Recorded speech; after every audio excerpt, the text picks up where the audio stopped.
Hey, welcome to our Dead Talk, the place where we discuss all shows and comics within the Walking Dead universe. I'm Colleen. And I'm Jeremy. Today's podcast will be discussing The Walking Dead Season 11, Episode 5, titled Out of the Ashes. It aired on September 19th, 2021. Here's the plot for today's episode. Aaron, Carol, Lydia, and Jerry go to the hilltop ruins for blacksmith tools and nearby game. Eugene's group goes through orientation at the Commonwealth. Maggie and Negan trudge through the woods, and Judith and the kids clash with teenagers. But before we start, we want to give a big spoiler warning. We'll be talking about the entire episode during this podcast, so obviously there will be spoilers for you if you have not watched yet. You've been warned.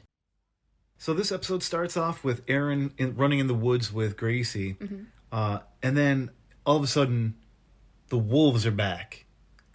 Yeah, well, you hear wolves howling in the background, too. Yeah, you hear wolves in the background, and then you see the guy with the W on his forehead. I'm like, whoa. Yeah. Where'd that come from? And then you hear the whistle, the Negan whistle. whistle. I love that freaking whistle. And then at that point, I'm like, what the hell is happening?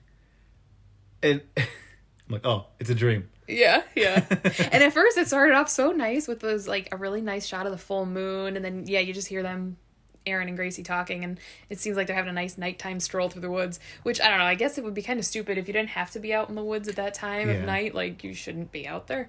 Because you never know if a huge herd of walkers are going to come through. But, yeah, that was interesting. Yeah. I was confused for a couple of seconds there. And then I'm like, oh, he's dreaming.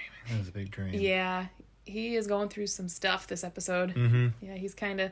he has been lately. I think he's feeling the brunt of Alexandrians. Mm-hmm. Like the walls going down and needing to be reinforced, and then them being super low on food. Yeah. So I think he's starting to get a little stressed about it. And it's hard to keep in mind, like, it's been months for us, but it's probably only been a few weeks for them. Yeah, since the Whisperer War. Mm-hmm. Yeah. So they're all still really dealing with a lot of crap. Yeah, and during that dream sequence, I really liked the savior sound, the whistle being in there. I love that. Yeah, when Jeremy and I go out places and we're like hiking and stuff like that, we'll randomly do that to each other, especially if we're trying to find each other. We'll do the savior whistle. But it was cool. The wolves were there, the whisperers, and then I think a couple just walkers were in the shot too. Yeah. And then Gracie was just gone. Walkers, whisperers, wolves, and saviors. Then Gracie's just gone. And then they all start stabbing Aaron. Holy crap, that sounded so intense. Yeah, that reminded me of like a prison shivving. Oh, absolutely, it did. That, yeah, I agree with that. Ugh. Then he wakes up pretty much screaming. But I was like, wow, Gracie slept through that. It's like, dang, she's a heavy sleeper, I guess. Now I'm thinking about it because my next note says that, that metal hand would be really uncomfortable to sleep in. Yeah, but that'd be nice. It'd be nice, but like if he sleeps next to Gracie. Oh crap, you're right. I see what you're saying. Wakes up and like smacks her with a half a ton of. Yeah, I didn't realize that's where you were going with that. I just assumed that you were like, he always has a weapon in his hand, basically. Mm-hmm. But it didn't connect with me that he could just whack his kid. Yeah, his hand literally is a lethal weapon. It is indeed. But yeah, it was cool. And he sat up and he put his arm on. That arm is so badass, though. Mm-hmm. Like, it's so... It reminds me of something from, like, Harry Potter or something. Like, it's so ancient looking. Yeah, whoever made that did a really good job. Yeah, it looks really I gotta give it to him. Yeah. Then after that scene, it was Jerry tiptoeing through the people sleeping on the floor in the house. He had to use the bathroom. He's such a big guy. He is. I love Jerry. Yeah. Jerry. I love Jerry so much. I bet he gives good hugs. He probably does. If we ever get to a Walker Soccer Con, like after all this COVID nonsense, maybe we could meet him and give him a big hug. What would be a real jerk? I know, right? He's probably not. He doesn't seem to be like that he's a at real all. Sweet guy. Yeah. But I liked this scene because he's like trying to tiptoe and he hears a walker outside and he starts yelling, Dudes, there's a breach. Peeing all over the floor. I know, right? Then Aaron sends Gracie to the basement and then a random, or no. Breach of bathroom etiquette. What, because he's peeing on the floor. Oh. I wonder if, since they have a bathroom there, is it working plumbing? I would think so. And I think they do have a well or something, too. Have a well? How are they getting the water pressure? I don't know. I'm not... But I would think so. Yeah. I would think that'd be pretty handy, though. It'd be really nice to have a working toilet after all those years of not and just having to go in the woods and stuff. You'd feel really spoiled. I didn't think about that one, though. Yeah. Well, there you go. Now I'm going to be stuck thinking about that for the rest of this podcast. How Jerry uses the toilet. Yeah. So then Aaron sends Gracie to the basement, just like they've been preparing for and stuff. Which, you know what, that also makes me think. I mean, I guess it is good to go to the basement, like if something happens, you're at the lowest part of the building. But then it's also like if there's a breach and walkers come in, they can't really go upstairs. So I feel like upstairs might be a better place if you're trying to keep from walkers. Yeah. I think of Home Alone. Okay. He had a zip line from the attic to the treehouse. I'm like, that's a great idea. Yeah, they should have that at almost every... Yeah. If you get up to a certain point and they, either get into that room or, God forbid, they set the house on fire, he could zip line out of there and make a break for it. That's very true. Huh. Yeah. Pull a little Home Alone action. I like it. Same. Yeah, so Walker got a random Alexandrian. I don't know who that was. Maybe... Yeah, we don't care about him. Maybe one of you listening actually is like, yo, that was so-and-so, and I have no idea who it probably is. He might have been like an extra, like a little subtle character. Maybe we met him once or twice, but I don't remember him. But that sucks either way, that just another person's just gone. The Walker's eating his guts. I think, someone does take that Walker out, though, as they're running by. I don't remember who it was. Maybe Rosita or Jerry. Maybe. But they just took out the Walker. Then they're over at the wall trying to put the wall back up that fell. And that was the same wall, I think, that Aaron and a couple of the other people were putting up when Carol came back in a few episodes prior. If Carol just helped. I know, it's all Carol's fault. It's all Carol's Obviously, fault. she had her mind on other things. Yeah, she had horse jerky on her mind. Horse jerky. I'm telling you, I'm going to get some horse jerky. All right. I'm not going to find horse jerky. Nobody, don't freak out about it. I don't know, can you eat horse? Like, do places serve horse? I don't know. I don't know if that's like not around here. Because Jeremy and I have gone to some places like on the boardwalk in like Ocean City, Jersey and stuff that there was like a jerky store. Yeah, they had like rabbit. Yeah, and like kangaroo. Alligator and stuff. I wonder if they had horse. I didn't notice they had horse. I never thought about legal? that. I don't know. Huh. We're gonna have to Google this. Let us know if you know if it's illegal to eat a horse. It is in the Walking Dead universe. So going back to the wall situation where they're trying to put the wall back up, that one walker would not let go of Aaron. And then I was getting nervous. I don't blame him. Yeah, well, I know he is a gorgeous man. He is. We love Ross Marquand, though. Yes. He is so cool. Like, I love when he does his impersonations and stuff. It is so good. He did such a great job on that. And then he was on The Talking Dead for this episode. Yeah. And he was really funny on that. Didn't do any impressions, but... He didn't, but he was funny. Yeah, I love him. We were hoping that he would be in the live, like, on the couch there. Because I think this whole season so far with The Talking Dead has been in the studio. Whereas before, because of the pandemic, it was just on the satellite or webcam and stuff. But unfortunately, Ross Marquand was just on the TV. Yeah. He was on like the webcam thing for them, so he wasn't really in person. Not like Jeremy and I were in person there either, so it's like either way, he's still on TV for us, but either way. So then the walker wouldn't let go of Aaron. Then someone throws at Jerry a hammer of some sort, like a hammer or a sledgehammer, and he takes care of it. Then Aaron takes a breather. And then it's the intro music. We start off with a video recorded by the Commonwealth, and it definitely looks like it's set back in the 80s. 80s or 90s, yeah. 80s, maybe early 90s. I don't know. I got a big, strong 80s vibe from that. One of the things I noticed in the video that he mentioned was 50,000 strong. Yeah. 50,000. They have 50,000 people in the Commonwealth, supposedly. I wonder if that's true. And I wonder if that doesn't just mean citizens, if that means the workers there too. Because the people that are in the stormtrooper outfits and such. Yeah, like Commonwealth Army soldiers. Are they in that 50,000 number? I would think. I would imagine. Yeah. Yeah, that's a lot of people. That is a lot of people. And how are they feeding everyone? And I mean, we see later in this episode that they even have a bakery. They have ice cream. Yeah. It's crazy all the things that they're able to do. I think our people at Alexandria, I think their jaws would hit the floor if they saw some of these things. And I think they'd be a little skeptical, though, too. Yeah. After everything else that they've seen. Yeah, they've seen a lot. Yeah. I mean, it definitely seems like another gated... what's the word I'm looking for? Well, community? Community, thank you. It's another, gated community. And our group has seen enough of them to know that as good as it looks, Yeah. there can be some shady stuff going down behind the scenes. Well, look at, like, at Terminus, the termites. They ended up being cannibals. Mm-hmm. And then the governor, which I think the governor was before the termites, but still, that was just another example. But then even Negan, it was another thing. It's like, oh, this is all well and good, but what do I owe you for getting these things? I think the moral of the story is that people are just awful. Yep. That's pretty much it. On an individual basis, we're all cool. Generally, some people. Most Some people not so are much. cool. Most people are cool on an individual basis. But you get us in herds, and it's like, yeah, we need an apocalypse. You say we need an apocalypse, but I think even this pandemic has shown us that the true colors of some people, not so pretty. Mm-hmm. Pretty crazy. But we won't get on a tangent about COVID. You know, I think that Lance Hornsby guy? Yeah. He reminds me of a sleazy car salesman. I was going to say Saul. Yes, I thought of Saul Goodman, too. We definitely too. thought Saul. For those of you that watched Breaking Bad, you know Saul Goodman, the lawyer from that. And for those of you that have watched further and watched Better Call Saul, that is legit one of my other favorite shows. Yeah. I love Better Call Saul. I like it better than Breaking Bad. I enjoyed Breaking Bad, but I enjoy Better Call Saul way more. Mm-hmm. But I agree, he reminded me of Saul Goodman for sure. I think it's the oversized suit. Like I don't know if it's oversized, but it's like...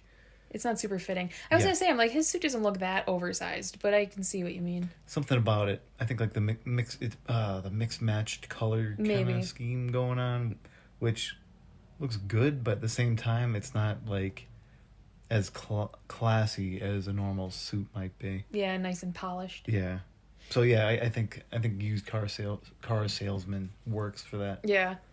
I did like about the video, obviously it was super cheesy, but I like even in the Walking Dead that they even made it sound like a VHS tape. Mm-hmm. Like they had that noise. If those of you listening have listened to a VHS tape or have experience with listening or playing them, if you're a younger person listening, you might not have experience with it, but it made that kind of high-pitched noise, and then it had like a line going through every once in a while that kind of distorted the image.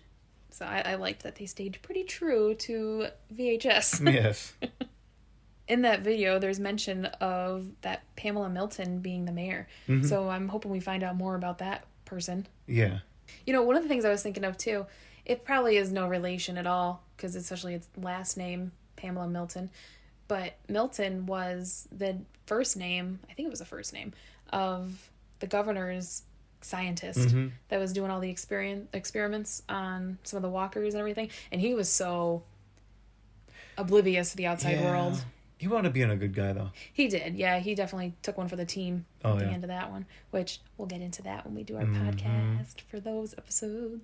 Now we're at the gang getting their letters for their work details and their housing info, and I think it's pretty cool that Princess gets her $2 bill back. She seemed really happy about that, so I was happy for her.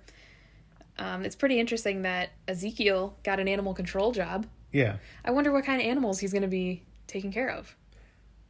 I wonder if they have like farm animals there, maybe horses. Yeah, I think they do have horses. What if they had another tiger? Oh, my Lanta, wouldn't that be amazing? He would be ecstatic. Yeah, but you can't replace Shiva. But still, that would be crazy. What are the odds of that? Yeah, I wonder what they are going to have. Oh. I thought it was funny, though, that Princess was talking about working at a mall. I'm like, yeah, she would totally work at Hot Topic. Oh, yeah, I could see her for sure working at a mall. She's so eclectic. I don't know if you just heard a horn in the background. I'm keeping it in. I don't care. I'm not going to edit it out. Because I think it honked right as I said something, so it's staying. Yeah, and then Yumiko says that hers isn't an assignment. It's more like an invitation. Mm-hmm. Yeah, that's leading me to ask, what do they expect or want from Yumiko? Yeah. I know she has a history of being a lawyer. Mm-hmm. So I'm sure that's something that's going to come into play. Yeah, because she did talk about her going to Yale or Harvard when they were interrogating her. Yeah. Eugene says that he's going to go meet up with Stephanie. And then I think everybody pretty much leaves at that point. Because I think Ezekiel and Princess go off together. They want to talk to someone about maybe their job assignments, maybe. Yeah. I think they want to get more detail about that. I forget what was Eugene a teacher? I think, they wanted Eugene to be some sort of teacher. Yeah. Yeah. How do you think he'd be as a teacher? weird. Very interesting though. I wonder. I don't know what subject he would teach. Maybe science. I think he was into science. Yeah. He would be good, I think, but he would be very weird, and I think he would definitely get picked on by like the other staff and even the kids. I feel like the kids would be like, "Oh my God, there's Mr. Eugene." I feel like you'd also like let her roll off his back though too somehow. Maybe, yeah. He comes off with some of these. I don't even know how to explain it. Just these little riffs. I'm aware that I'm odd. I don't know. Yeah, he's fun though. I like some of his things, but again, we love Josh McDermott. Yeah, he's so cool. He's another one I'd love to meet at Comic-Con and Walker Stalker Con and such. So Yumiko, once everybody else leaves, Yumiko goes up to talk to the guy at the table, and he basically just cuts her off and says what he's been telling everyone else if they seem to have any questions. You supervisor. Yeah, basically the caseworker can answer all your questions. Caseworker, that's it. Yeah, so he just wants to blow them all off, basically. But then he seems... When Yumiko reads the letter back to him. Yeah, he changes his tone real quick on that one. So he's kind of like, oh, yes, what can I do for you? Yeah. So it must be that Pamela Milton kind of requesting Yumiko. So he must know that, oh, snap. She must be something pretty important. So I better watch my P's and Q's because she's probably going to be someone up there in the world. So I'm curious what they're going to do. And I don't trust Commonwealth yet at all. No. I'm still super skeptical. So I feel, yeah, they might not physically hurt them, but I also feel like they're going to almost keep them against their will, especially Yumiko. Yeah. Being a lawyer. We don't know how many lawyers are alive and left in this world. Yeah. I don't know what their skill set is to survive in an apocalypse. Yeah, that's true. So. But it does seem like they're trying to rebuild society that we once knew. Like they're trying to get money back into circulation and jobs and assignments and responsibilities and things, and it's not just living day to day. Like they're trying to build a future. So maybe they would really keep Yumiko almost prisoner because they would need her brain to teach the next generation of lawyers. Yeah. Yeah, it's going to be interesting to see how the Commonwealth treats everybody in the group, and not just our group, but everybody in general.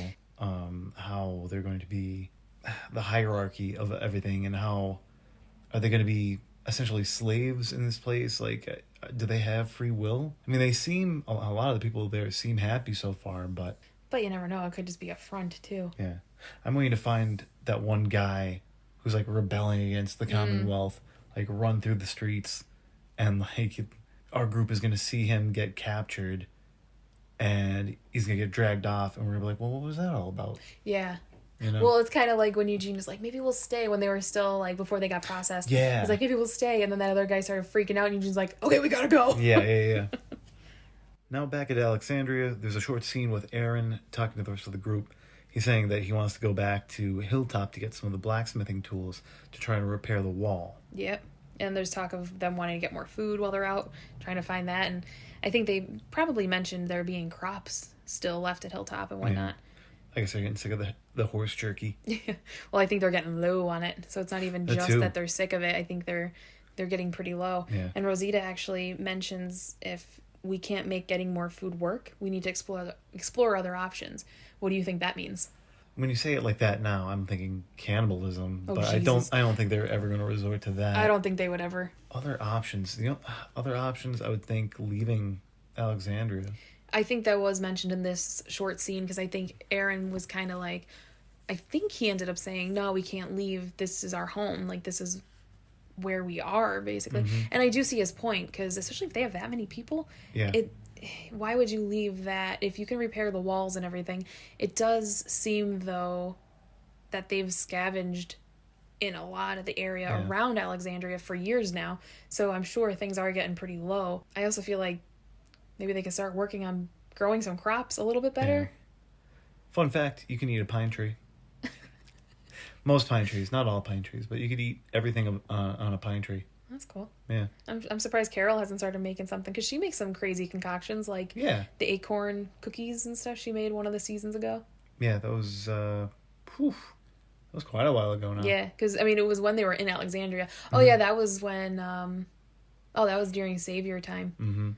Yeah, because she made some, and that young boy that ended up almost I can't getting. remember that kid's name now. Yeah, that almost got some of our people killed. Oh my god, that's crazy. I can't wait to go back and do some of those, like rewatch and then make our podcast for those. Yeah. I know I say that all the time in the episodes. I think I say it like multiple times, but we're excited. Yeah, I'm super excited. It's just trying to find the time to get everything done and watch the new episodes as they air, and then try and make the time to rewatch the old ones. So, yeah, we'll get there. We're doing it.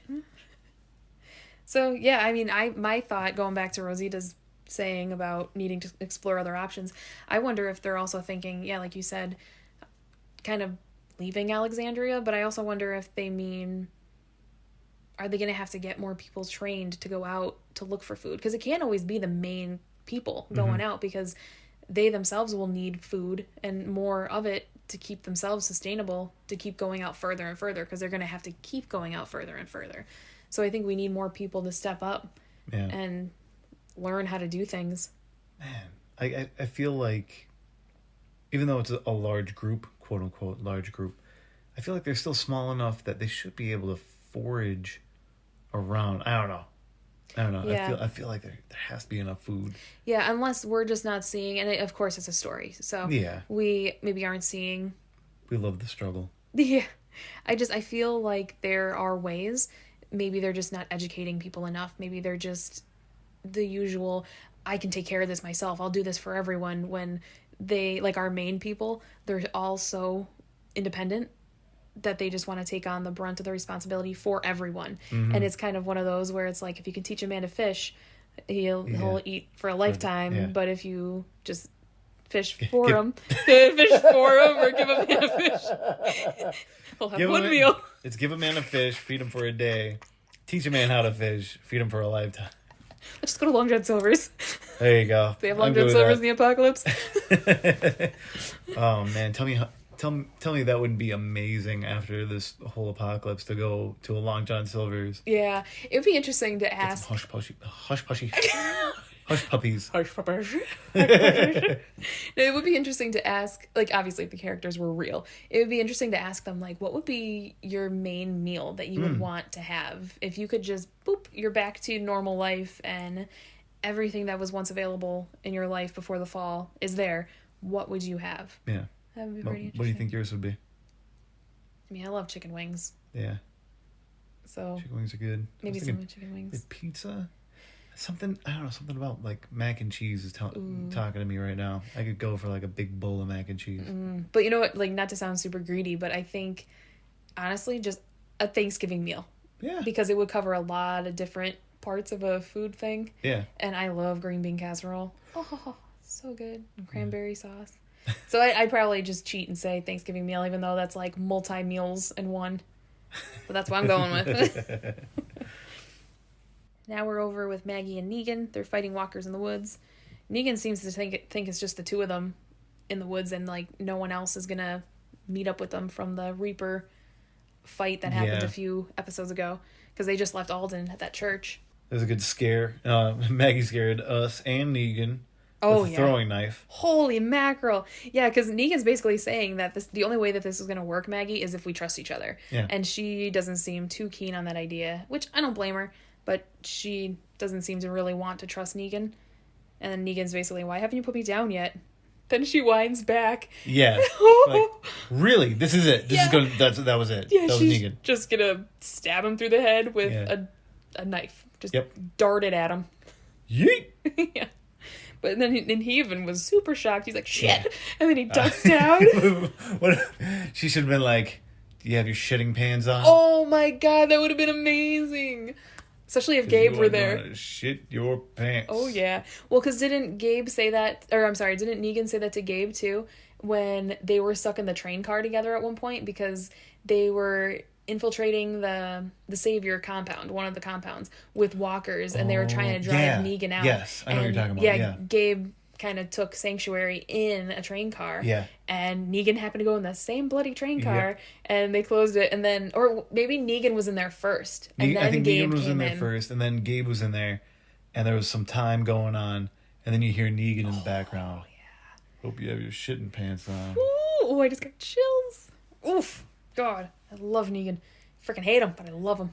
I mean, it's a good line, but at the same time, it's like, really? My shitting pants? Won't these suffice? What do you mean shitting pants? Do you have shitting pants, Negan? I eat pieces of shit like you for breakfast. You eat pieces of shit for breakfast? Yeah, so we're going to say shit a lot in this episode, apparently. Oh, yeah. That's true. Explicit content. Well, I mean, if you're listening to this, then you've probably watched the show, and you know that they do say shit quite a bit. Yeah. And I think it kind of gets... not that it gets annoying, but I think they have a certain amount of shits they have to say in the episode. Oh, how many they're allowed? Yeah, how many they're allowed, and they're like, okay, we're going to use every single one that we can. Mm-hmm. And I know there's been episodes in the past where I'm like, was it necessary to say shit there? Yeah. Like, they were like... They'd use up their quota. Yeah, they was walking by the camera. Shit. I'm like, okay. Stubbed my toe. Shit. There was a scene, it was a behind the scenes. Judith, you have a little bit of shit on your face. Yeah. No, there was a scene, it was a behind the scenes thing that Jeremy and I watched, and for those of you listening, you might also like to watch some behind the scenes things, but there was one where Glenn was driving and Rick was in the front seat, and it was like they were filming, so you could see like the cameras on the outside and everything, you can hear the directors yelling cut and all that whatnot, and the guy was like, shit on action. So then Glenn and Rick, you explain it better, go ahead. I just want to point out, yeah, the next line was shit. Yeah, they were supposed to say shit. And they needed to say it on action. Yeah. So the director is like, okay, shit on action. So then Glenn and Rick were like, shit on action. Shit on action. Shit on action.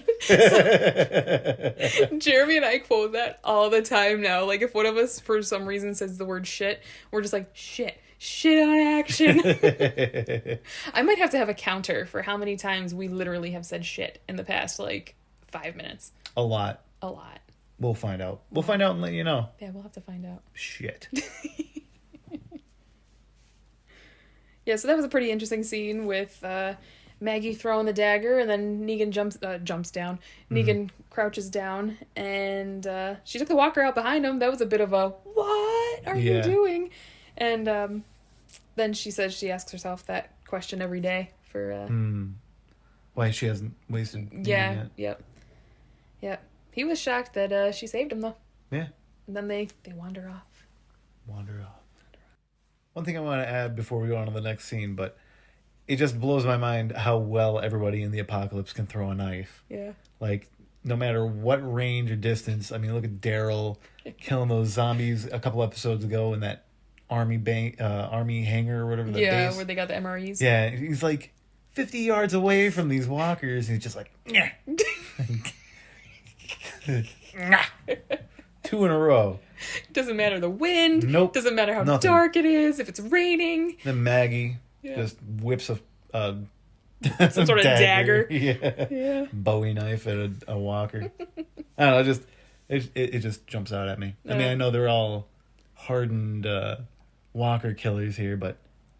I mean, I guess I don't know if you've ever tried throwing a knife. It's hard. It is hard, I'm sure. I've only tried throwing axes. I don't think I've tried throwing knives, which is really funny that I don't think I've tried throwing a knife since you're so into knives and knife making.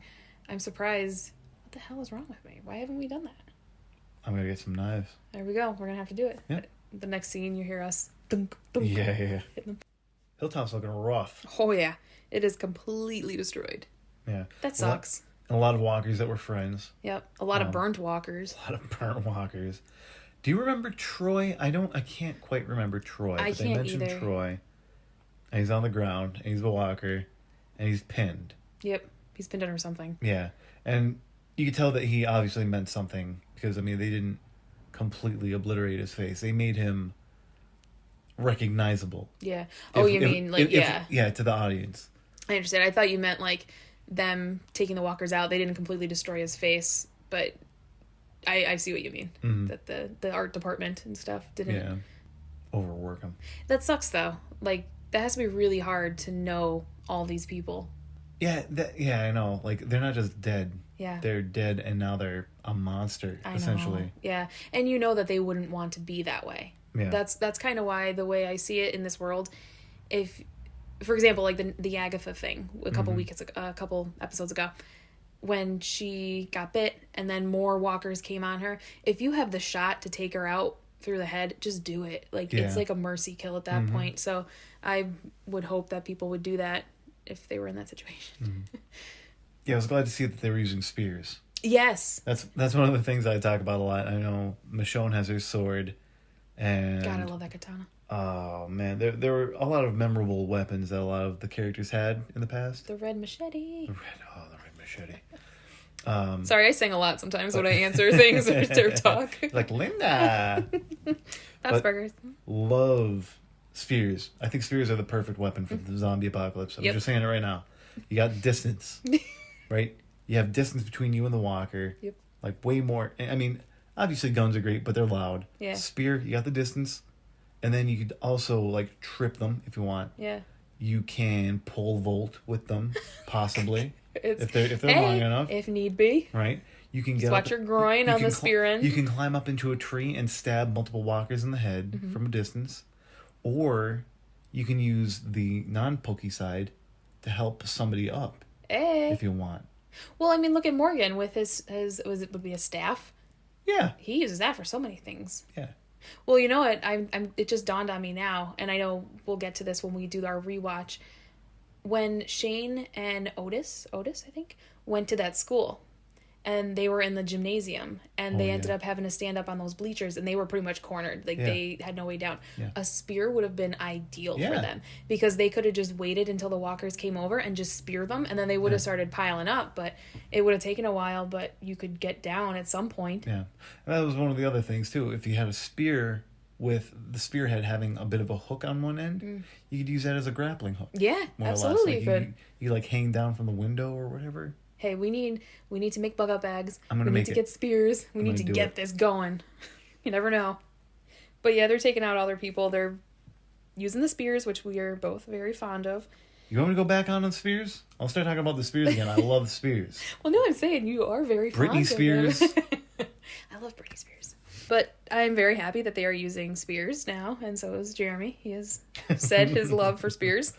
I'll stop. No, that's good. But they all seem pretty bummed about it, which I would definitely be too. Like they all seem they all. It's seem a very to be, somber time that they're going through and clearing out these walkers.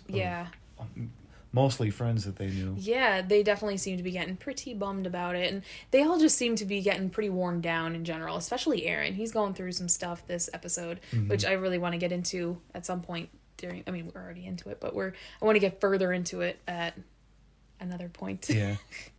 The next scene, we're over at Alexandria again, and Judith is teaching the kids self-defense with the sword. They're so cute. Yeah. Especially when they're stab for the head. Yeah. Aim for the head. Yeah, they're cute, and I'm really glad that they teach them that. Remember when Carol was doing that seasons ago? It's a good thing to do, even if back in the day the parents didn't want to face that reality, I guess. But I'd rather my kid be knowledgeable on how to defend themselves if we weren't there for them to do that. Yeah, I think it's absolutely necessary, especially in that frame, the apocalypse. Definitely.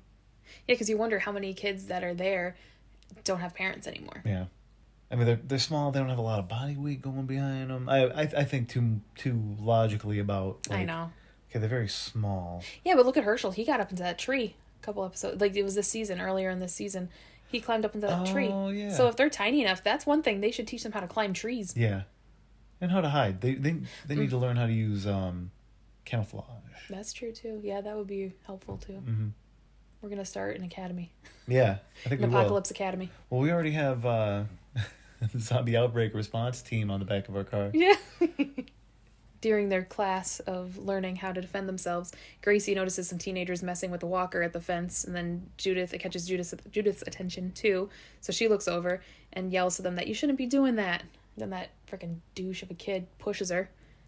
See, people think that cell phones have ruined our teens, but they'll find a way of ruining their own day, one way or another. Yeah. I don't remember being that stupid. Me either. I don't remember being a bully like that. Yeah. And then for them to just be putting their arms and their hands near that walker for the walker to be snapping at them. Yeah. Are you that stupid? Which, if you guys didn't know, that was Jeffrey Dean Morgan's son. Yes. Yeah. And also, if you didn't know, the woman that played his wife, Lucille, in the Here's Negan episode, that's his real life wife also. So that's their real child. So that was pretty cool. Their kid got to be made into a walker. Yeah. That's so cool. It's always so sad, though, to see a kid walker. Yeah.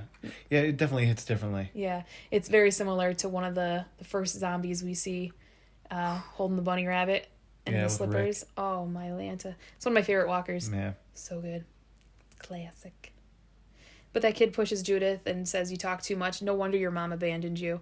Like, what the hell, kid? Uh-huh. Then she gets up and she holds the knife up to his throat. Say it again, I dare you. We're all like, do it. Just do it. I love her little badass self. What did Daryl call her? Little ass kicker. Yeah. That's what it was. She's living up to her name. Yeah. Then that freaking kid's just, stay away from me, you psycho. And then Judith walks away. I wanted to give her a huge hug. Mm-hmm. She's so stinking cute. I can't wait for that kid to get eaten. Yeah, you know that's going to happen. Yeah, if they're already breaching the walls, they might be leading up to that. Oh, they snap. might. Yeah, I mean, you need a good bad guy. Ooh, I wonder if they'll breach the walls or somehow this kid's going to get in trouble and it's going to be up to Judith to save him.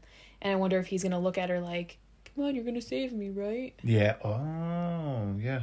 Could be like a Draco Malfoy Harry Potter thing, and she saves him.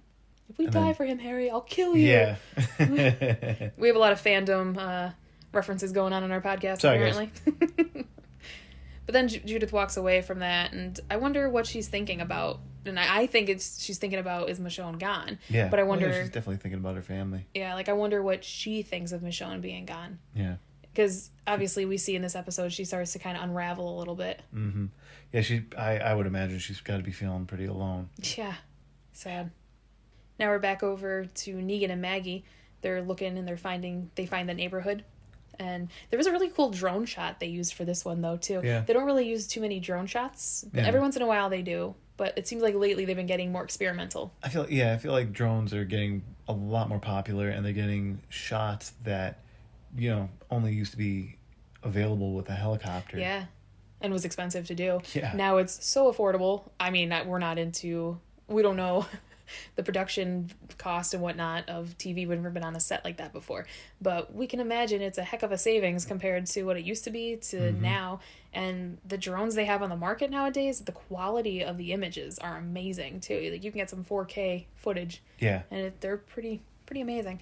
But they get to the hideout, and Negan starts speaking a lot of truth. Yeah, he does. A lot of truth. It's harsh truth, and Maggie doesn't want to really listen to it. Yeah. And I don't blame her. No, I don't either, because it's her people, and she doesn't want to let go of them, and what she feels is probably abandon them. She doesn't want to abandon them.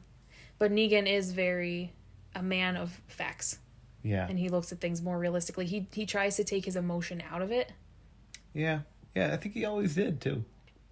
See, as I said that, I was like, yeah, he does take his emotion out of it, but not at the same time, no. Because he just has a different way of showing it. He let his emotions run wild at times. That's why he lashed out. That's why he had to throw his dick around at times, because he let his emotions run wild and he wanted to be the alpha male, I guess. Yeah.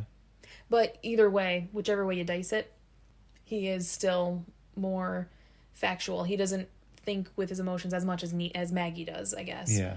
At least at this point in time. Because Maggie doesn't want to let her people down. Yeah, Negan's basically saying that it doesn't look like anyone's been here yet, so that Negan and Maggie were the first ones there. Mm-hmm. And he's telling Maggie to cut their losses, and they have a little bit of food, and if they make it back with a little bit of food, it's better than nothing. And she's like, no, we got to keep on pushing on. And she says, like, when Negan says cut our losses, she's saying those losses are my people. Yeah. Like, I can't just cut them. Yeah. But if they're gone, I mean, I don't know. Negan, I don't want to jump too far ahead in the story, but he's right and he's wrong. Like, he winds up being wrong, but he's not wrong. Yeah. I would wait. I would want them to wait. Well, yeah, they just got there, too. Like, I'd be giving it a little bit of time at least. Yeah, they need to wait. And then he basically is like, how long do we wait? And she's like, how long would you want someone to wait for you? Yeah. And it's very true. I mean, when the shoe's on the other foot, it's kind of like, oh, shit, you're kind of right. I would want someone to wait for me. Now we're back over at the Commonwealth. Yumiko's looking through a bakery window. And then I like that when she goes in, there's some cute classic music playing. Yeah, I like this scene. Yeah, I love that bakery. It looks so freaking cute. So cute. And I was wondering, I didn't quite think her brother was going to show up here necessarily. No, I was definitely surprised when he did pop up. Yeah. Only because she had been going on and on about him being a thoracic surgeon. Yeah. And now we're at a bakery, and he walks out with a cake. And instantly I was like, oh no, they haven't seen each other in eons, and the chance of them seeing each other again is probably slim to none. He is totally going to drop that cake. I wish he would have put that cake down, but I'm sure any of us would have had that same reaction if it's been that long for us too. Yeah. That just instantly drop that cake. But all I could think of is, how hard is it to come by those supplies nowadays? It's not like how it is right now. You could just go to Walmart and get whatever you need. So he drops that cake. Yeah. I wonder what they're using for flour. I wonder if they have grain, or wheat. I don't know. I'm curious to see how this place is operating. And for those of you that have listened to other podcasts or our trailer, we haven't read through the comics yet, so we don't know. Well, I mean, we've skimmed through them, but we haven't really read them yet, so we don't know how the Commonwealth is from the comic book series. So we're really interested to see how that is going to play out and how that's going to run. Yeah, I think they're going to be even grittier. Probably. I'm looking forward to it. Yeah, I'm excited to see how they're going to play out. Hilltop's cleared, but now they see walkers moving in circle. And I do remember them doing that with, I remember it with Eugene early on. And he was hiding in that barn. And the rest of our group found him. And he keeps on saying, no, they're looking for me. This group of walkers is actually looking for me. And he noticed that they were walking in circles. Oh, yeah, they were. Didn't they think he was crazy? He was losing his mind? They thought he was crazy, but wanted to be in the Whisperers. Oh. I forgot about that. Yeah. It started coming back to me as you started explaining it. But yeah, back in Hilltop, they see the walkers moving in circles. And was it Lydia that said? Yeah, Lydia points out the way the walkers, it looks like they're being herded. Yeah. Or herded. Not hoarded. Sorry, my brain stopped Englishing. They did have a horde. Yes. But this is like a they're small herding herd. them. Okay. Sorry, my brain stopped Englishing for a minute there. But dude, Aaron did not hesitate to go in there. He was like, oh my god. Whisperers? Yeah. What? Yeah. Yeah. He runs over and instantly starts taking them out. It's been a while that I can remember seeing him go that Hulk. Manly. I don't even know how to explain it. But blind with rage, it so much reminded me of that scene from Alexandria when Carl gets shot through the eye. When they were Rick takes Carl's body and leaves Carl in the infirmary area, and he goes out and he just unleashes. Holy crap. Yeah. That scene. That's what Aaron reminded me of, in like a very small burst of it. Yeah. But I see that. It was pretty intense. Yeah, he is just not having it. Aaron runs over, instantly starts taking them out, and then they see the Whisperer because he notices that he's not reacting the way the other walkers are. What if there were more Whisperers though? That he did not. That's the thing about rushing into something like that. Like, they knew there was a Whisperer over there. What if there were multiples? You didn't know at the time. Yeah, he didn't know. Nope. But thankfully there was just one. Yeah, just the one. They knock him down, and then it looks like they want to kill him right then and there. But Lydia stops them from killing him because she knows him. Keith. Yeah, his name is Keith. I have that further in my notes, but good job. So after that scene, we're back over to the Commonwealth. Eugene and Stephanie are getting ice cream. Then I was wondering, that one girl that just got an order, it sounds like she got an order for Pamela Milton. Yeah. Why was she looking at Eugene the way that she was? Like, he asked if there's Rocky Road, and she kind of looks at him weird. Like, she doesn't even answer. She doesn't really acknowledge him. I don't even want to talk to you. No, it wasn't that kind of response, but it was almost like she wants to talk, but she's not allowed to talk.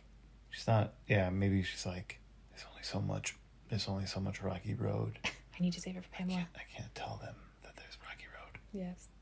But they ended up getting some sort of berry ice cream. It looked pretty good. Yeah, it looked really good. But it looked so fake. Even when they were walking, like, that's the one thing about watching most people get ice cream on most television or movie shows, things. They, like, don't eat their ice cream. They just hold it, and they're all dinky about it and delicate.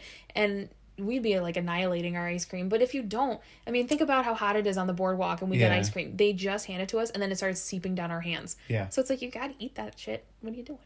I don't know. Eugene was showing what he could do with his tongue for Stephanie. Hey, oh! He was like, oh. Like, you like that? Oh, my Lanta. We just got super explicit. If you can read between the lines, we got super explicit. I don't blame him, though. On that ice cream, it's been years. What did you think I was talking about? I was like, yeah, she's really cute. She's cute. She's cute. That's what I thought. I was like, yeah. But you know what? About that whole situation, which, again, during the rewatch, I have some stuff to say about being sexually active in an apocalypse. That's a no from me, dog. Yeah. I am not risking getting pregnant in this kind of world. No freaking way. Yeah, what a mess. Ugh. No. That's not happening. So if there's ever an apocalypse, nope. But we're going to continue from there. We're going to move on. So her ice cream looks super fake, and they're not even melting at all. And then they're standing there, and they see, well, Eugene sees a woman pushing a baby, and I guess he starts kind of zoning out a little bit, and Stephanie says, where are you? You're kind of drifting. And then he says a lot of people that he knows could use a place like this. So then they sit on the bench then after that, but you could tell Eugene, I feel he might be feeling a little guilty getting ice cream. Yeah. Right now when his people are back at Alexandria starving. Yeah. Well, he knew that they were just about to go into a war. Yeah, that's true. He left and before now then. He's there eating ice cream. Yep. I think that, yeah, I mean, at the moment, yeah, you'd probably be loving that ice cream. But then when you sit back and think like, oh, yeah, people are relying on me. Yes. And at that point, he doesn't even know if the war happened. He doesn't know if his people are alive. Exactly. If the war did happen and if his people are alive or if they're dead or if the Whisperers took over. He doesn't know any of that. Yep. So I don't think he can quite enjoy his ice cream the way he should be enjoying his ice cream. So they're sitting on the bench, and then they look up and they see the antenna for the radio tower. Well, I just want to point out. Yeah. Stephanie, I think, was the one. Was she the one that looked up? She did, yeah. I think she's the one, like, she was looking at him, at Eugene. She was facing the way of the tower, though. Yeah. But then she, like, looked up. Yeah, she did. Yeah, she's the one that seemed to spot it first. I mean, I'm sure she knew it was wink, there. Wink, nudge, nudge. Yeah, do you think she's almost setting him up? Watching it a second time, I was like, It did kind of feel like that. It's possible. Like, it's almost they want to trap them in a certain thing. Like, hey, there's a radio tower. Why don't we use a radio tower? Yeah. Hey, that's a good idea.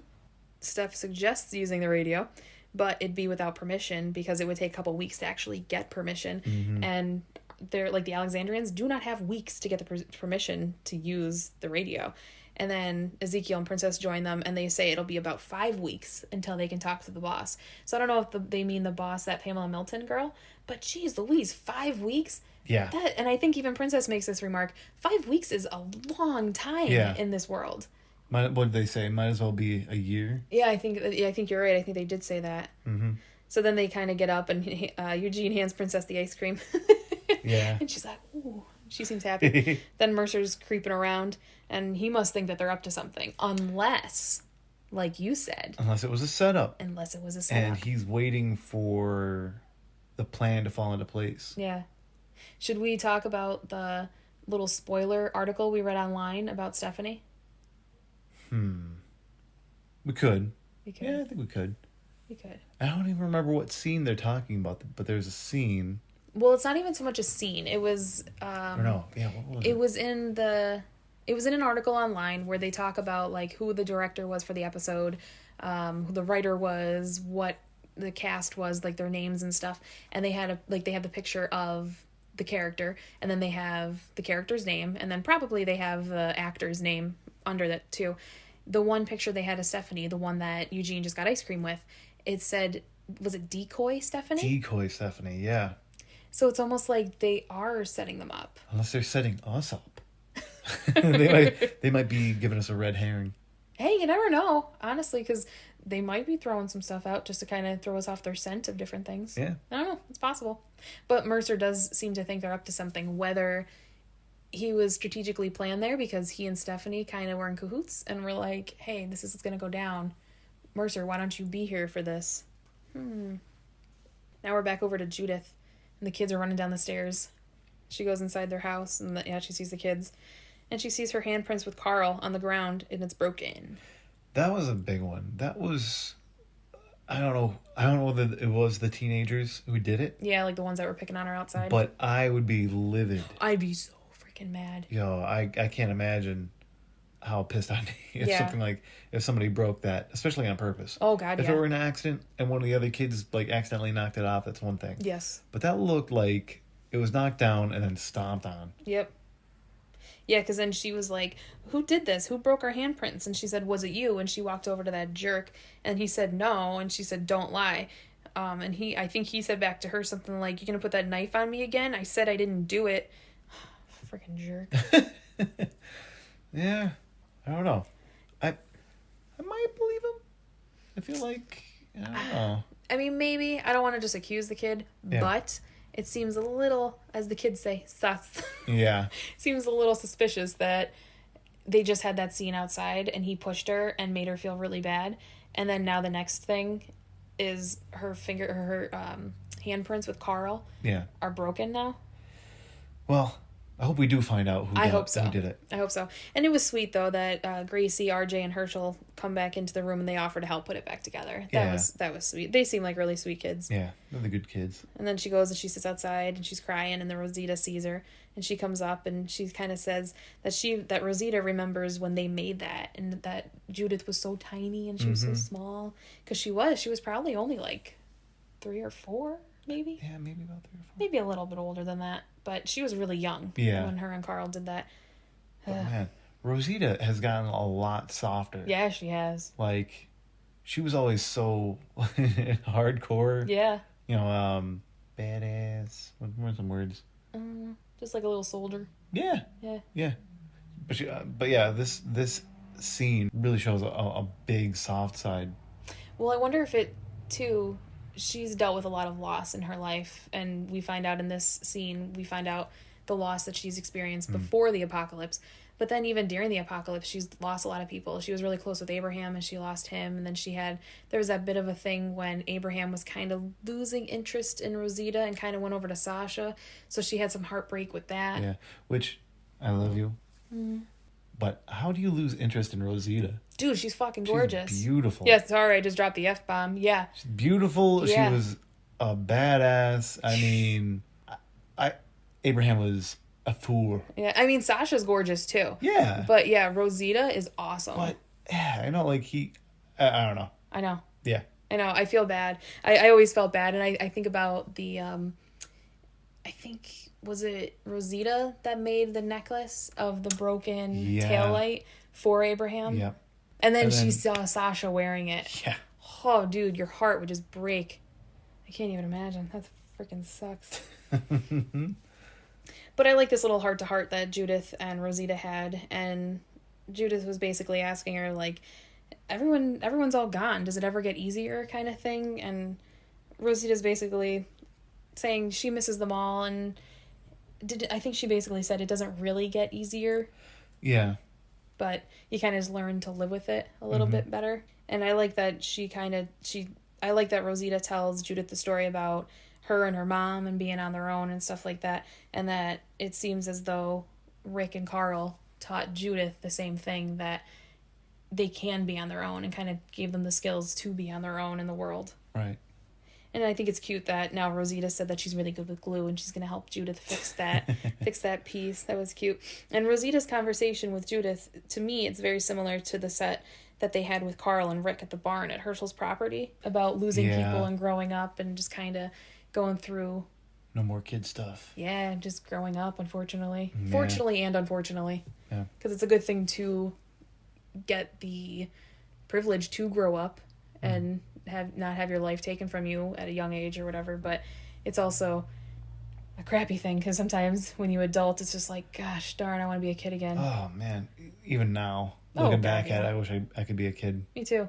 There's a lot of things. Even just, I mean, I'm 32 now. Jeremy's 35, and there are a lot of times I'm just like, man, I do miss my teenage years.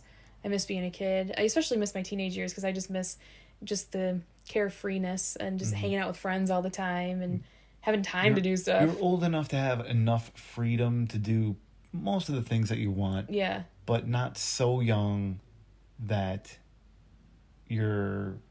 no, I don't know. I know what you mean. It was like that middle point when you're a teenager. So, like, your parents aren't constantly watching your back. Yeah. Or watching over you. Yeah. So you're free to do a lot more things. But you didn't have the responsibilities of being an adult. Yes. And, like, I even liked, even though it was a lot of responsibility, I liked when Jeremy and I met, we were teenagers and we both had jobs. So it was nice, even though they weren't huge jobs and it wasn't as much of a responsibility as it is now in our life, but we still had some spending money. So we could go out and do things whenever we wanted to and stuff. That was always fun. So, you know. Didn't have a mortgage. We didn't have kids. Well, we don't have kids. Or a mortgage right now. Or a mortgage, yeah. We rent, but, but still, we definitely don't have kids. And yeah, but we still have bills. Yeah, we have bills. Yeah, we definitely have bills, for sure. Yeah. And we want to travel, so that costs money. But back to The Walking Dead now. Sorry, guys. Aaron's interrogating Keith now, and Keith is telling him that he's alone. Yeah. There's no more whispers there. He's the last one. It's hard to trust him. Oh, yeah. I would trust him. I would have really bad trust issues in this world. I already have trust issues with a lot of people. Yeah. Unless you're really close to me, I don't trust, like, anyone. Like I said, unless you're really close to me. So this world will be very hard for me, I think. Yeah. In order for me to trust people. Even though I wouldn't trust him, watching him and how sad he seemed and meek. Yes. And he's saying, I'm all alone. You know? I know. Part of me was like, maybe he is all alone. I know. It hurts your heart. Yeah, maybe he was like really just that lonely and like he just knows how to herd walkers like that. Maybe he just needs companionship. Yeah, and maybe he was so used to being a whisperer and living in that world that he saw the walkers like that as comfort. Yeah. I totally understand them not trusting him, but I know I just said that I wouldn't trust him either. Yeah. But when he did say that, I felt for him. I know. Yeah. It's hard. But Aaron thinks it's a trap. Yeah. So I think Jerry was asking him, like, what do you want to do with them then? And I think they all pretty much decided to just take them down to the cellar until they know what to do with them. He did not like the idea of that. No, he definitely... And like, I'm taking you to the basement. No! Yeah, we end up finding out why. So they take him down there, and then Jerry sees a few people huddled up in a corner area, and Aaron is pissed. Yeah. Well, he lied to him. Yeah. Keith lied to him. Yep. And then they find the Whisperer mask. So they start questioning him again. They start questioning him again and say, how many more of you are out there? And then Aaron's just not having it at all. And then that's when Jerry sees his wife's scarf hanging up there and confirms that it's his wife's scarf and says, so that means they were in Alexandria. They burnt down our home. And then it seems like they had Keith, the Whisperer, on the ground, and Aaron was going to start kind of beating him, I guess. And then that Keith makes eye contact with one of the other Whisperers, and they just nod at each other, and freaking Keith grabs that hidden dagger, knife, that hidden knife, and then just freaking slashes Aaron in the stomach. Yeah. So it's tough.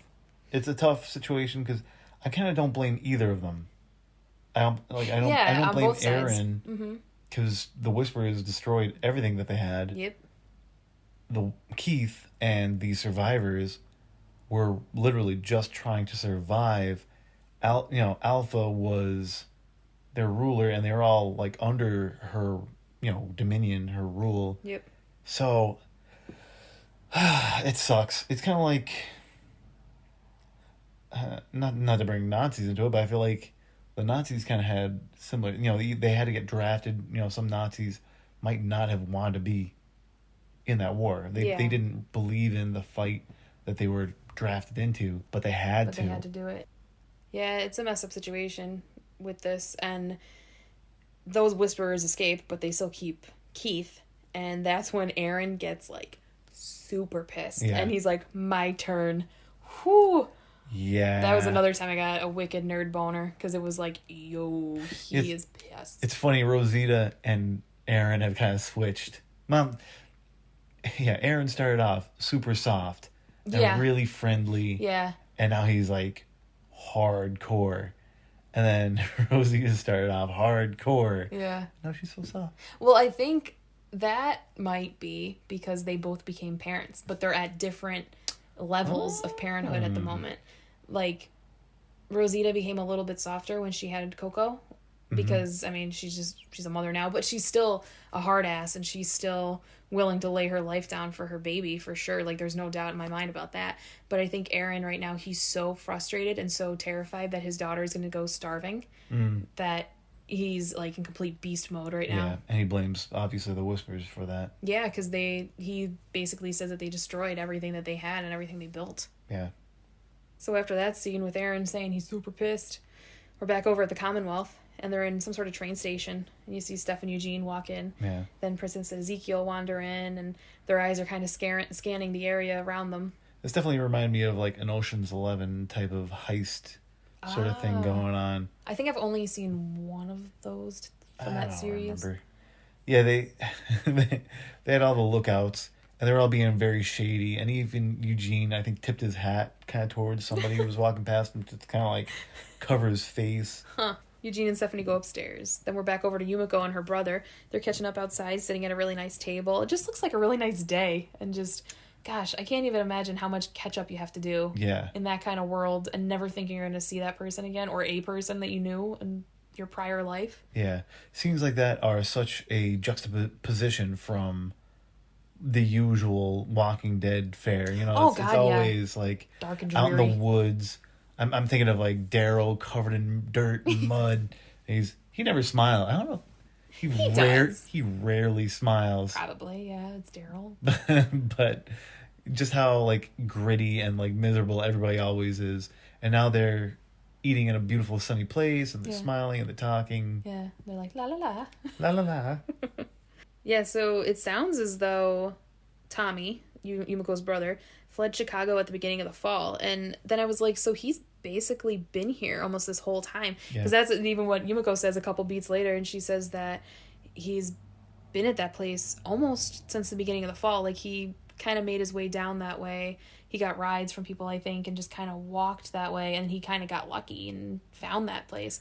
Super lucky. So it sounds as though they've been building this place. If we're almost 20 years into this apocalypse, that's crazy. And it's to think too, he's lying about being a thoracic surgeon, and he's just being a baker now, I guess. Yeah.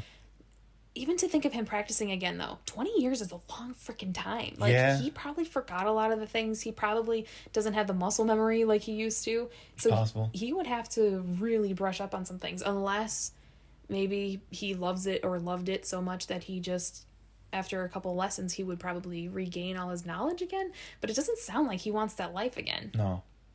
I forget. Do you remember what a thoracic surgeon does? What do they work on? Yeah, they work on, like, the heart and the thoracic cavity, basically. So, like, I think we were even talking about, like, the spinal cord, possibly, and all that. So, do you think that he's going to be an asset to the mayor somehow? Well, I remember in one of our previous podcasts, you and I had discussed our thoughts once Yumiko had revealed that her brother was a thoracic surgeon. We were like, I wonder if he does any work on spinal cords and stuff. Mm-hmm. And they're saying that the zombie apocalypse pretty much starts, I guess, in the brainstem. Yeah. So if he could do any sort of research or surgery on that, and maybe he was on some sort of research team. That's what I was kind of guessing that was his fate. So I feel like if he was ever truthful about him being a thoracic surgeon, I think he could be a huge asset. And I feel like that Pamela Milton, if she seems to be as powerful as I feel she's going to be, I think she's going to want him. Yeah. I think he's going to be super beneficial to her and the community. And I think he is going to be a slave. And then I bet Yumiko will be a slave too, because if they want her to be the lawyer for Pamela Milton, that's what her invitation was at the beginning of this episode. When they got their job assignments and stuff. So that's going to be interesting. Oh man, they might both be kind of like held against their will, basically. Man, I feel like they have so many new stories that are kind of opening up. Yes, and we're ending soon. I know. They got to start wrapping it up. It's going to be quick. Everything's going to be real rapid fire, I think. I hope that's not going to happen. I hope it's not just going to be like, could go longer for the explanation, but they're just going to be like, blah, blah, blah, blah, and that's done. You know? I know. But it was pretty interesting that the brother ended up saying that it's so nice in there that he almost forgets what's outside the walls. That's kind of troubling. Yeah, it's troubling. But that's what you want, right? Like, that's what you want after an apocalypse. You want to get back to normal. I guess, but what if they are ever infiltrated? You're going to forget, or you're not going to know how to fight anything, and you're pretty much just going to die. Yeah, gotta be constantly vigilant. That, exactly. Constant vigilance. Yes. But then Yumiko asks him, is this place what it seems? And he basically says it's better than that. Anything's possible as long as you follow the rules. Mm-hmm. So, Yeah, I mean, especially with everything going on, I would imagine that they would be really, really strict.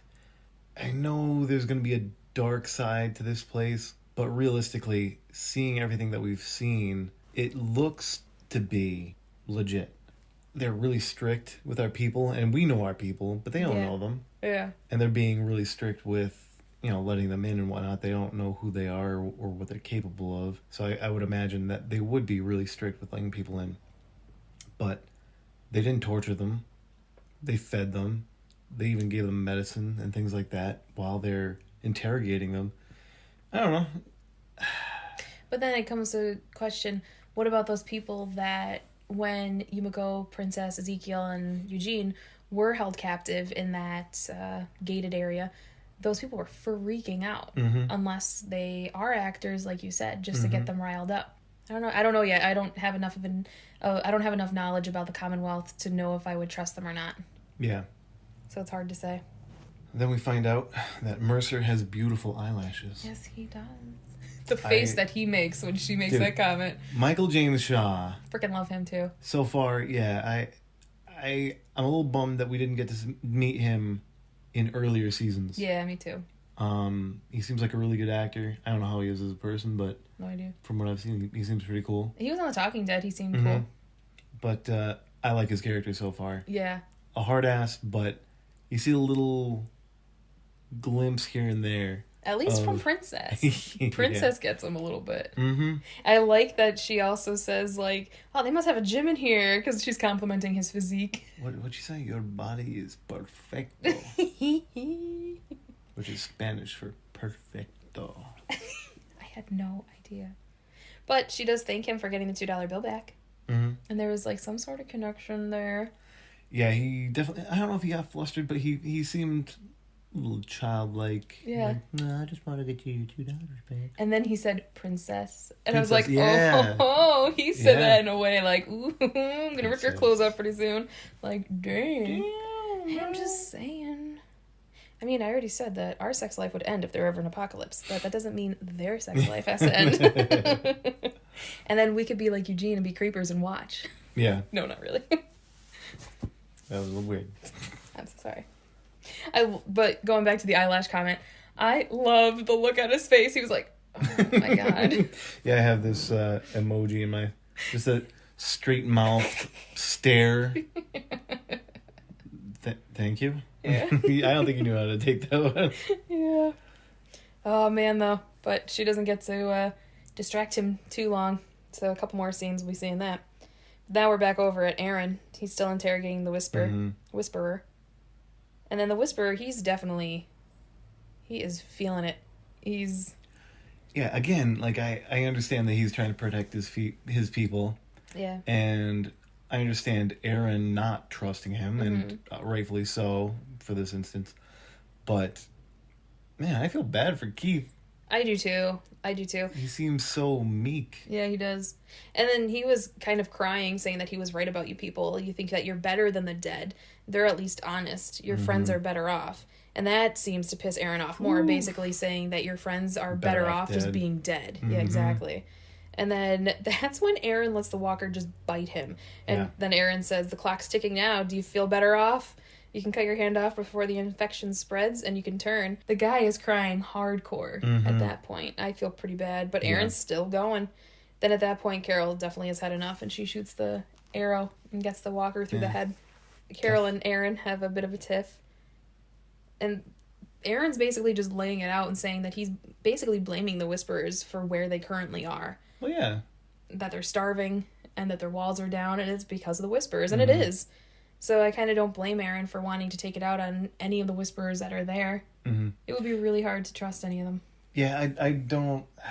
Man, yeah, I can't say I blame him for the way he's, the way he's acting. Yeah, and then I know Carol tells him about how, like, after Henry died and all that, the dark paths that she went down, and she carries some of that guilt with her every single day. So she's basically pleading with Aaron just to let it go, or to let him go, let Keith go. Yeah, like her revenge wound up hurting other people. Oh yeah. And she was super reckless and didn't care. So yeah, I get that. Yeah, that was the time when Carol was really ticking me off, and I really like her. I like her character a lot. Mm-hmm. But there were definitely some times where I had no words with how much she annoyed me, because she was very about what Carol wanted to do and what Carol's mission was, and it didn't matter who it negatively affected or not, and that wasn't right. Mm-hmm. And some people either died from it or could have died from it or are still missing because of it and such. So then Carol finally gets through to Aaron, and so he lets Keith go, and I think he throws a knife at him or throws it down at the ground and says that I can cut your hand off or you could do it yourself. The choice is yours. That's pretty intense. Well, I don't get that choice. Like, I don't understand why, like, I mean, if it has to come off, I'd be like, dude, please, cut my hand off. I don't know if I could do it myself. Yeah, I feel like the pain... Well, you wonder, too, if the pain would be so intense that your body would just, like, pass out. Yeah. But I guess Aaron just wants to give him the choice if he wants to live or die, I guess. And if he wants to... If the guy wants Aaron to do it. Yeah, I don't even know who ended up doing it. Yeah, they don't get into that. I don't think so. Not that I remember. It's just his hand's gone. Yeah. Because I think Lydia ends up at some point, like later in the episode, she apologizes to him. Because then after Aaron saying that I can cut the hand off or you could do it yourself, we're back over to Judith and Rosita. They're gluing the handprints back together, and you can hear Eugene on the radio. They tell Eugene that the war is over, Alpha and Beta are both dead, but Alexandria's trashed and they're running out of food. And then they lose reception. Mm-hmm. But they at least know that Eugene's alive, too, so that's good, at least for now. But that's when Mercer breaks down the door. So Princess wasn't able to distract as well as we were hoping. I was going to say, did he follow them in? I have in my notes. How did Mercer know they were there? Unless it was a setup from Stephanie. Right. I don't know. I don't know either. I hope we find out. I hope we find out soon. Yeah, I don't fully trust her yet.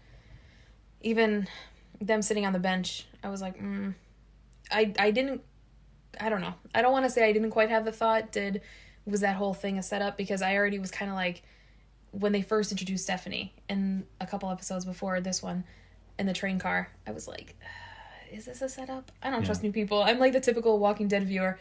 Who's that new person? I don't trust them. Well, when Eugene originally agreed to meet up with her at that train station way back, like, she couldn't have warned him, like, hey, we have protocol. Yeah. Like, we have a group, we're organized, they're going to take you in and interrogate you, just let it happen. She didn't warn them at all. She didn't warn them at all. Like, we thought he was going to meet up with her. Unless she didn't trust him 100% yet either. Because we're only seeing it from our side, which we know Eugene. So we know he doesn't have any ill will against her, but we don't quite know Stephanie yet. Yeah, that's true. So maybe Stephanie's like, I don't trust them yet. Maybe they'll want to take over our community. Mm-hmm. We don't know how many people. But, God, if they have 50,000 people, what are the odds that the other people, like that Stephanie's talking to Eugene, that Eugene's going to have 50,000 people? Yeah. I don't think so. So, yeah, we're back to Mercer breaking down the door, and they took Eugene under arrest for unauthorized use of government property. But so far at that time, nothing was done or said to Stephanie. They just took Eugene out of the room. Yeah, that's true. Stephanie was just standing there. They didn't even say anything to her. Later on, they kind of get to it. Yeah, they do. But now we're back over to Maggie and Negan. Negan seems to get up, and he's getting ready to leave. He starts packing up the supplies to bring them to Alexandria. Yep, and Maggie's like, nope. So they start pushing each other.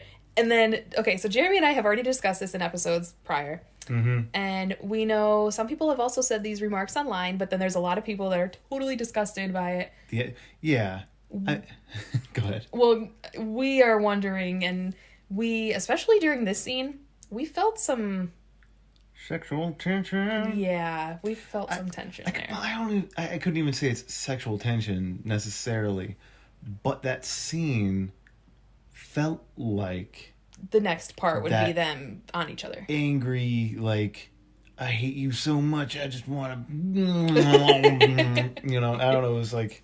I've heard of stuff like that. I've never experienced it, but good old makeup sex, I hate guess. F word. Yes. I hate... I don't know if I'm going to say it on this. Oh, I thought you said you hate that word. No, I was like, no. A hate... Yes. Yeah. I hate romp. I hate... Oh, there you go. There it goes. Romp. Yeah. I hate rolling the hay. Yeah, we need to think of some sort of Eugenism. But yeah, I definitely thought that something was going to happen because it kind of got a little heated there in like a sexual tension way. I was like, maybe that's what they need right now. Hey, I mean, sometimes you just need it. Yep. So that could possibly help. Although, when we first made that comment when we watched it, you said something about, well, Negan got some from Alpha a while ago. Whoa, yeah. Yoinks. So then after that little heated moment, that's when Gabe and Elijah burst through the door. But I like that Negan and Maggie were totally ready to fight each other. And then all of a sudden, the door bursting open, that took their attention away from their argument. And they were both ready to fight. They're focused. Yeah, whoever came in that door, they were ready to fight. So Gabe and Elijah were saying that they knew that they would be there if they had survived. And Gabe asks about the others, and Maggie tells him that they're not there yet, and it's just her and Negan. Mm-hmm. So Gabe's like, so we wait. Yeah. Yeah, I like how Negan just sort of like takes the hint and like sits down. Yeah. I feel like he feels a little defeated at that point. Like, well, I thought I was going to get out of here by now. Yeah. Now we're back over to the Commonwealth, and Eugene's pacing, and he's kind of muttering that he ruined everything, they broke so many codes. Then they were told that if they're found guilty, they'll be dropped far away and banished from ever returning again. Mm-hmm. Again, though, like, banished, not killed or tortured or anything like that. Like, not turned into a walker and used as a barricade. No, but it would be a negative thing if they're banished and they wanted help from the Commonwealth. Because if Eugene's banished, it would kind of just be banished by association. So all the Alexandrians, they would be screwed with getting help. Then Princess is talking about that they want to talk to their attorney, and Ezekiel says, yes, we do, and we have a damn good one. Yeah, who's Princess talking to? So there's a guy in the room that is charging them, and he's talking to them. It wasn't that Lance Hornsby guy yet, but it was another guy. And Princess says to that guy, we want to talk to our attorney, and Ezekiel responds with Princess and said, yes, we do want to talk to our attorney, and we have a damn good one. And they're talking about Yumiko. And the guy was telling them, I don't know his name, but the guy was telling them that, well, because you guys have been here for pretty much less than a day, you don't have that privilege yet. Yeah, they're not... Oh, what was the word that he used? They said citizens, I think. Yeah. Yeah, because I don't remember if they asked about Stephanie or what, but then Stephanie's being charged separately because she's a citizen. That's when Lance Hornsby comes in, and he says, just to let them go. And the guy says, I can't do that. And then... they're going to go find Mercer. I guess Lance walks out and tries to find Mercer. Then that's when Steph kind of fills them in and says that you guys... Lance is probably your best bet, but you are going to pay for what you've done one way or another. Oh, I wonder if Stephanie works... Oh, okay, so I'm getting some ideas now. Okay. So, obviously from the video, Lance seemed like kind of a sleazy guy already. Yeah. And then he walks in, and you get more of a sleazy vibe from him. But he has pull. Like, he has some power in this place. What if, and I don't know, but what if Stephanie is working for Lance? And Lance is using Stephanie and maybe this new group to try and overthrow... What's her name? Pamela Milton? Milton, yeah. Like, what if he wants to be in charge? Huh. Oh, is this going to be like a Negan-Simon situation? Maybe.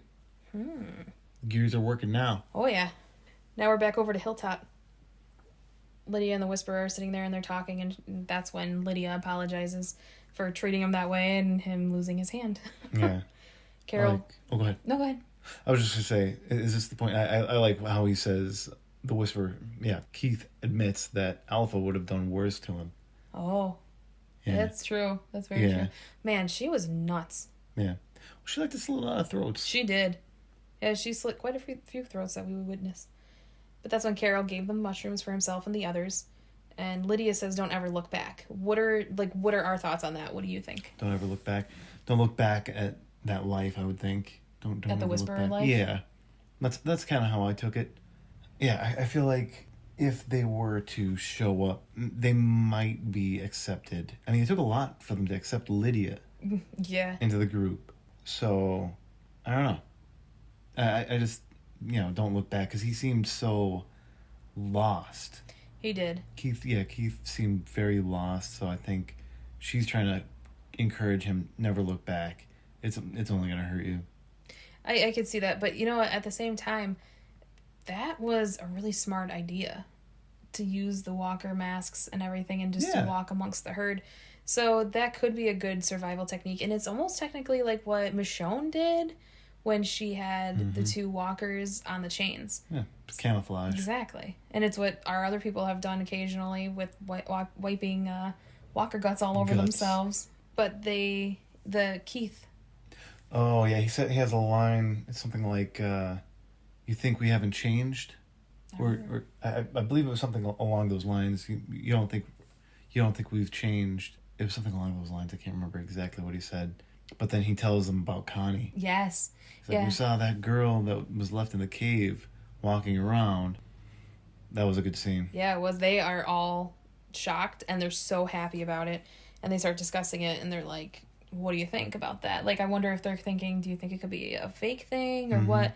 But Carol seems to be ready to go right now and start looking, but they realize it's going to be sundown soon. Yeah. So they're going to start tomorrow at first light. Yeah, even Jerry's like, I think it's a good idea. I think it's a good thing you didn't kill him. I agree with that. Holy moly.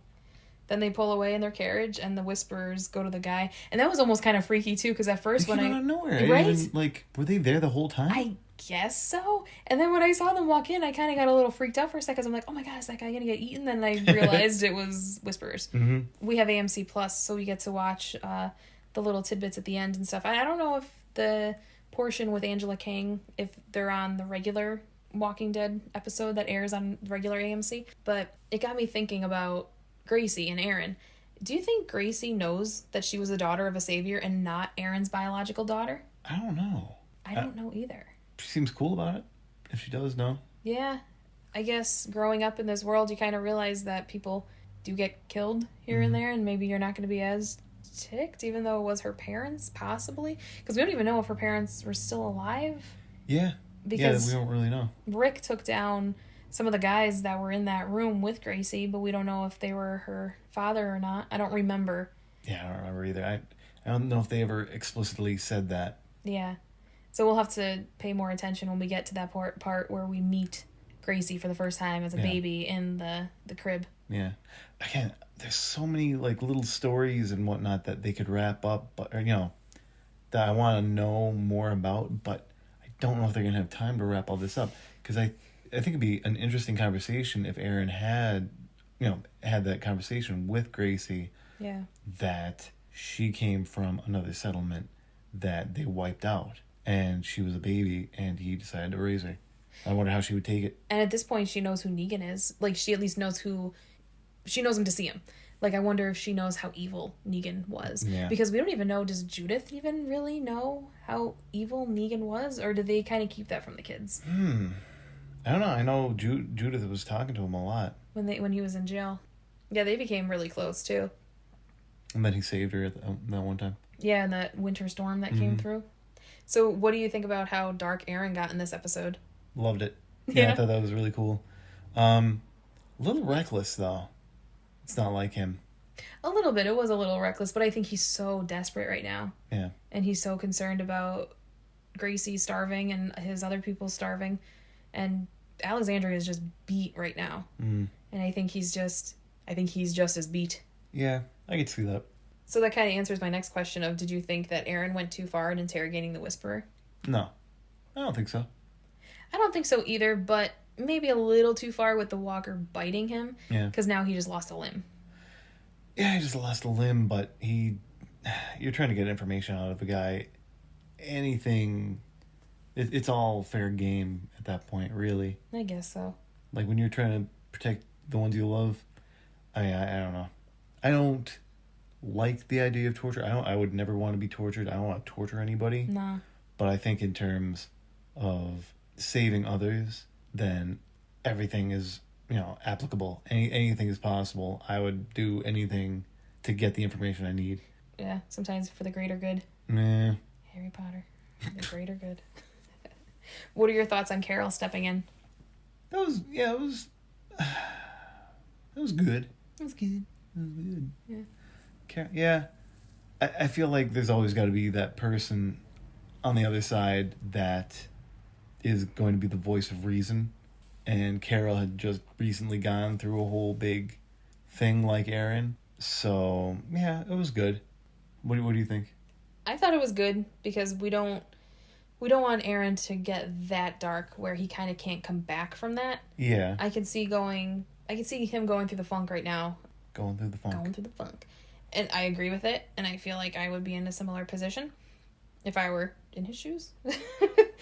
But I feel like if he went too dark, there might not be coming back from it, or it would take him a very long time to come back from it. And he is such a sweet guy, and he, especially when we first met him, he was such a sweet, kind of softish guy. Yeah. And he's so hard now. Yeah. At least right now, during this time, he is going through something. Yeah.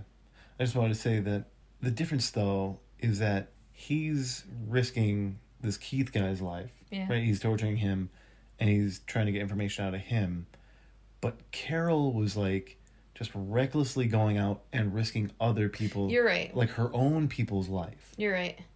Yeah, Like, that's true. That was the difference there. Yeah, and Aaron, his prime thing has been, we need to rebuild these walls. And even that episode where Carol went out for the horses, Aaron was saying how important it is to get these walls back up. And again, Carol kind of going out and doing her own thing. Mm-hmm. I feel like this is a long podcast, so I don't want to keep going on, because hopefully we'll see Aaron again in the next couple episodes before we wrap up this half season. Yeah, because with the whole COVID timeline, I'm not quite sure when they're going to come back with The Walking Dead again. Usually they start in October and they end around, like, Thanksgiving, I think.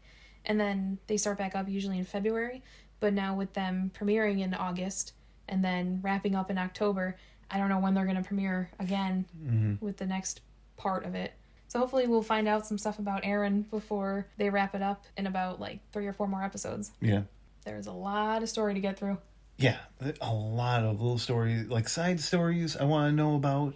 Yeah. And then major plot points. Yeah. That they have to cover within not a lot of episodes. Not many left. And dude, like, holy crap. What is going to happen if Rick shows up? Got her shit pants on, or was that for the frontal? We'll say shit in pants.